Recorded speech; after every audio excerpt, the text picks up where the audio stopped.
one name that you brought up, which was shocking when I saw, not shocking, when I saw the video, was more so just disgusting, not necessarily shocking, was when Dana White greeted Andrew and Tristan Tate at a UFC event. He dapped them up. The cameras... A power slap event, if we're being fair. Power slap, excuse me. Where he dapped them up and said, "Welcome to the States, boys," close quote. Andrew Tate, if some are somehow unaware at this point, via The Guardian, Tate says women belong in the home, can't drive, and are a man's property. He thinks rape victims must bear responsibility for their attacks and dates women age 18 to 19 because he can, quote, make an imprint, close quote, on them, according to videos he posted online. He poses with fast cars and guns, portrays himself as a cigar-smoking playboy, talks about hitting and choking women, trashing their belongings, and stopping them from going out. He is facing criminal investigations. He's facing criminal accusations in Britain over sexual misconduct. That's via the New York Times, and an investigation in Romania over human trafficking and money laundering. Both brothers deny the accusations. Why be so cozy with them?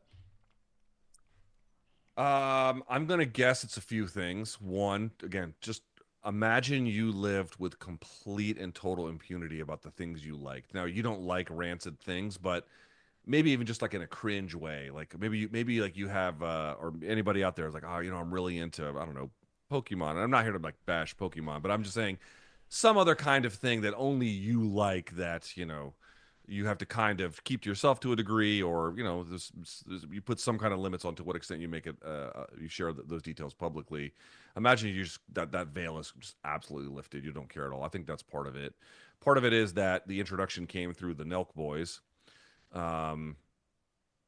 And just dullards, if there ever was one. Have they read a book between them or among them? I don't know. Certainly they have a very successful podcast, God bless them. But very successful. But they I think that was the conduit, because they initially were with them, and then Dana greeted them kind of like through the Nelk boys, like all in one group together. I think that was part of it. And the other part of it is probably he just has, like, terrible ideas about the world. I don't think that's necessarily some kind of... And partly on top of it, I'm not going to believe, bullshit mainstream media. I'm going to believe what I see with my own eyes, kind of a dodge, more nonsense about never having to make an actual adult decision about, like, ethics, So I think it's all those things. But again, like, you could think a lot of things about the Tates, but a lot of people would be pressured to hide them. I'm going to ask you, what was the fallout? Again, by the way, to be clear, some people on the right, in fact, a fair amount of people on the right were horrified by that too. Like, that was so radioactive that they were like, God damn, that's brazen as hell. Mm-hmm. But I mean, what did it do to the UFC's business? Nothing. Nothing. Zero. They are absolutely insulated from everything. So if you have terrible ideas about the world and there's like nothing you do ever results in any kind of public opprobrium, go ham, I guess. Mm-hmm.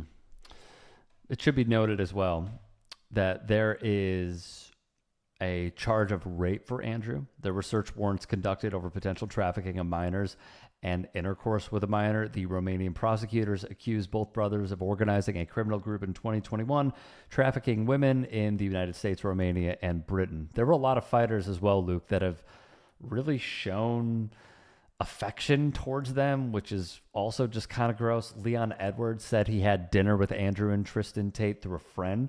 John Jones, this is a direct quote, "I'm just proud of the person he's trying to be." He would then say, "He's trying to help men and women think outside the box. I'm grateful for him." That is a crazy ass quote. That is crazy. That is crazy.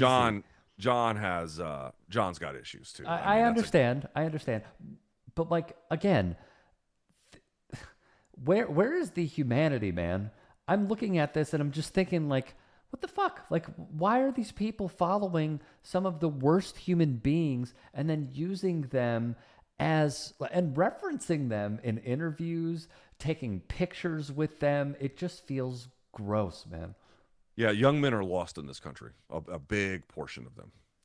When I say young, I mean, 18, 34, 18, John's a little older than that, but, you get the idea, like, around that mark.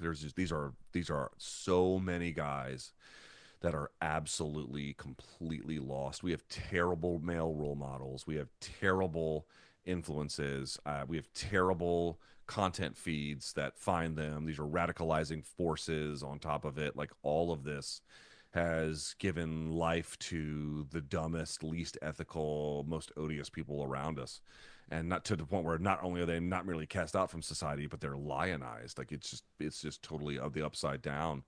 You know, um I did I did CNN this morning very briefly for like 5 minutes, but I was on CNN this morning and I talked about this. You know, it's people misunderstand me a little bit on this argument, but it was basically about this, which is I'm not arguing that as a general view, we have to reclaim this group. And what I mean by that is not all of them can be reclaimed, obviously. In fact, a good portion of them probably cannot be, and I understand that. Nor is it about like, oh, I'm just going to meet them where they're at and then just agree that their views are great. It's not that at all. It is rather that like this is obviously just for a practical consideration, an emerging, an important part of the electorate, which it did not used to be. And more to the point, like it's just bad for society for a lot of young men to hold these kinds of views about the world. It's bad for women. It's bad for them as men. It's bad for the economy. It's just bad for everything. Nothing good can come from it. And I think that the left has to find a way to, again, some of these guys cannot be re-engaged. I just understand that. But as a long-term project, it looks like not indulging all of their whims, or again, it's not agreeing with their worldview, but whatever we've done from the left the last 10, 15 years, like look what it brought us. Like look what it did. Like where are we now? We're in a place where people are holding up this like incredibly radioactive, abnormally awful scum is some kind of figure of adoration. Like things have to go desperately wrong. And I don't think these are just the fault of the left or the left's messaging. It's really not my point. It's again broader forces in play. I think letting the tech bros run wild with how their algorithms work. We like this has been documented to what extent this has been a radicalizing force. Like these are all things that are beyond the purview of just messaging around these guys. But it is quite clear that any place good has to come through the realization that we have to recapture some of that audience, that we have to re-engage with them, and not agree with them, but like talk them out of this, or again over time, not message them out of it. Over time, work our way through this to get at least some of them back to a different place, because the harm that it causes is absolutely extraordinary. It's a total moral perversion and inversion. It is an inability to do any basic moral reasoning whatsoever. And to me, the only way you actually end up there is if you just simply don't care about making ethical reasoning a part of, like, people don't seem to care about their moral hygiene as much as they once did. And I think whatever it is going to be next, if it's going to work and it's going to be good, has to solve that problem.